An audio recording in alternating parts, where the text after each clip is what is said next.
I heard my spoiled brother bragged about ruining my relationship.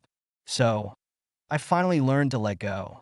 I'm 20 now, sitting in my small apartment, miles away from the house I once called home, trying to make sense of everything that's happened. The distance isn't just physical, it's emotional, a chasm that grew from years of subtle manipulation and culminated in a betrayal I never saw coming. To understand how we got here, you need to know about the dynamics that shaped our family long before everything fell apart. Growing up, Mike was always the golden child. At 23, he's everything our parents ever wanted in a son: athletic, academically gifted, and blessed with the kind of natural charisma that makes people gravitate toward him. He was the star quarterback on his high school football team, class president, and still managed to maintain a perfect GPA. Our parents never tired of telling everyone about Mike's latest achievements, their pride radiating like a spotlight that cast long shadows over everything else. I was different. While Mike commanded attention in every room he entered, I preferred the quieter corners of life. I found joy in reading, in creating art, in moments of solitude that allowed me to process the world at my own pace. My achievements were smaller, less visible, at least in my family's eyes. Where Mike would bring home trophies and medals, I'd share thoughtful observations or creative projects that seemed to puzzle my parents more than please them. Why can't you be more like your brother? It wasn't always said explicitly, but the message was clear in every comparison. Every slight sigh of disappointment when I chose to spend weekends at home rather than joining sports teams or running for student government. Looking back, I can see how this constant comparison created a toxic undercurrent in our relationship, though at the time, I accepted it as normal, the natural order of things in our household. The cracks in our relationship were always there, hairline fractures that we all pretended not to see. Mike's perfect smile would slip sometimes when he thought no one was watching, revealing flashes of something darker: resentment, perhaps, or a deep-seated insecurity that his golden boy image helped him hide. I caught these glimpses but dismissed them, telling myself that everyone has their moments of weakness, even someone as seemingly perfect as my brother. Then Rachel entered my life, and everything changed. We met through mutual friends at a local coffee shop, one of those chance encounters that seems ordinary at the time, but later takes on the weight of destiny.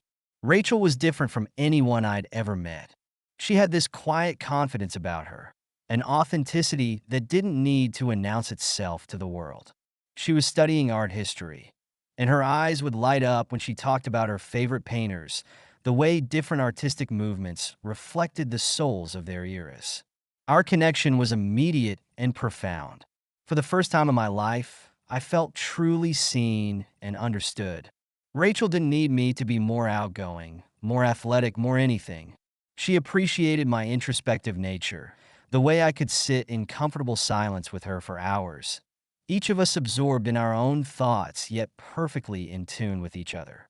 I kept our relationship relatively private at first, not because I was ashamed, but because I wanted to protect something that felt sacred from the harsh judgment and constant comparisons that characterized my family life. But privacy is a luxury that doesn't exist in families like mine, where boundaries are seen as challenges to be overcome rather than lines to be respected. Mike discovered our relationship about 3 months in, and that's when everything began to unravel. Looking back, I can pinpoint the exact moment when the dynamics shifted. It was a Tuesday evening, and I was in my room working on a photography project, another one of my hobbies that my family never quite understood.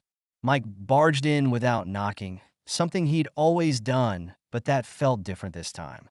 "So, little brother," he said, leaning against my doorframe with that trademark smile that never quite reached his eyes, "tell me about Rachel."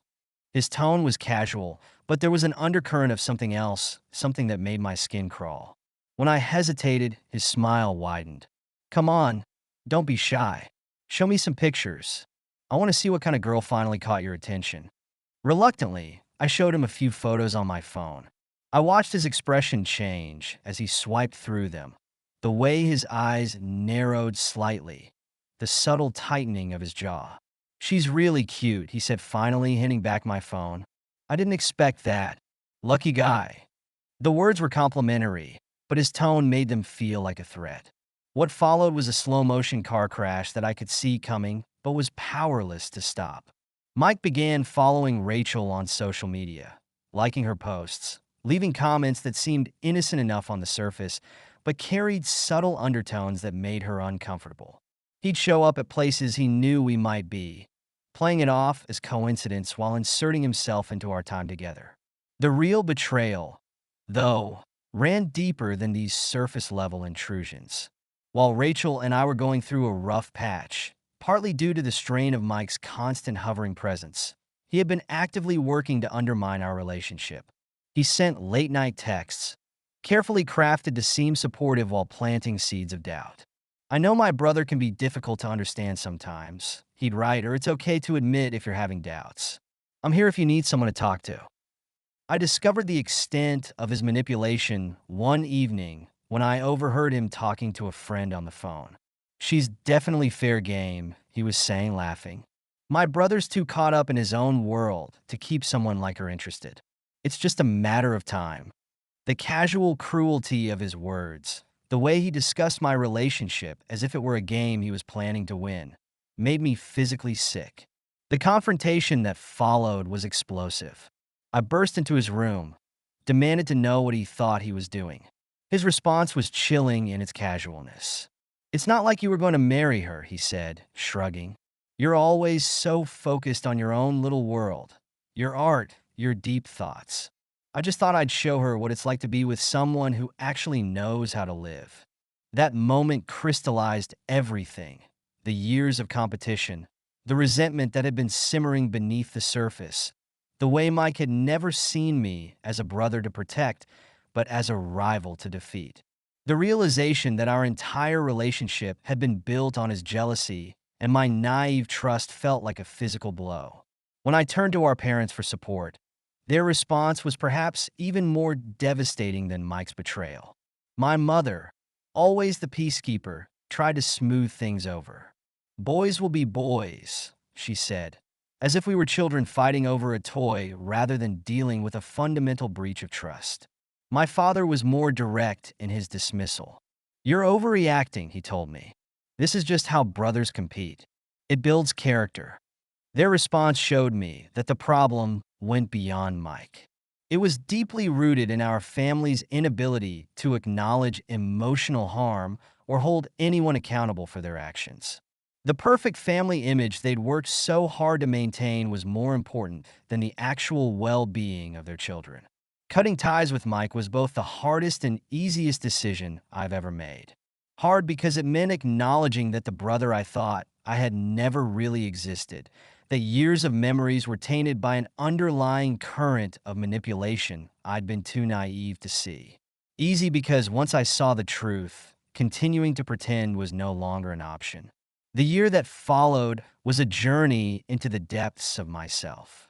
Without the constant pressure to measure up to Mike's perceived perfection or manage my family's expectations, I began to discover who I really was. I threw myself into my photography, capturing images that reflected the raw emotion and isolation I was feeling. I started therapy, finally addressing the years of subtle emotional abuse that had shaped my understanding of family and self-worth.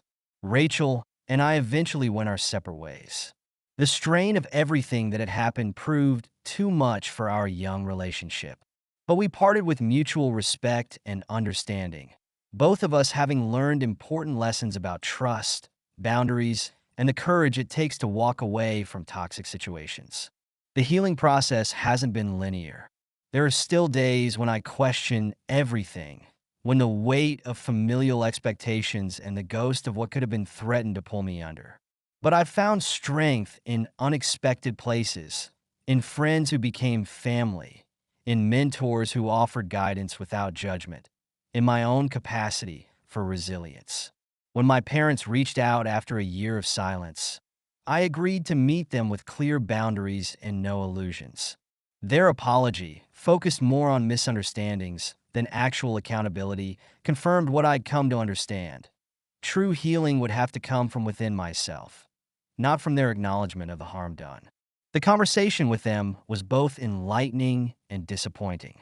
My father, still clinging to his old worldview, suggested that family is family and that I should try to move past it. My mother, tears in her eyes, said she just wanted her family back together. But neither of them could acknowledge their role in creating an environment where such betrayal was possible, where competition between siblings was encouraged until it turned toxic. Mike wasn't part of this conversation, and I'm not sure if he ever will be again. The brother I thought I had, the one who might have protected me, supported me, celebrated my successes, never really existed. He was a fiction I'd created to make sense of a relationship that was fundamentally broken from the start. Now, as I write this from my small apartment across town, surrounded by my photography and the quiet life I've built for myself, I understand that family isn't just about blood ties. It's about respect, trust, and mutual support. The people who have stood by me through this journey, friends who became family, mentors who offered guidance without judgment, have shown me what true family looks like. The process of rebuilding my life has been both challenging and liberating. I've learned to trust my instincts to set and maintain boundaries and to recognize that sometimes the most loving thing we can do for ourselves is to walk away from relationships that harm us, even when those relationships are with family. I still carry the scars of Mike's betrayal and my parents' failure to protect me, but they no longer define me. Instead, they become part of my story of growth and self-discovery. I've learned that sometimes the most powerful thing we can do is choose ourselves, even when that choice means walking away from the people we thought would always be there. The journey hasn't been easy, and there are still days when the pain feels fresh.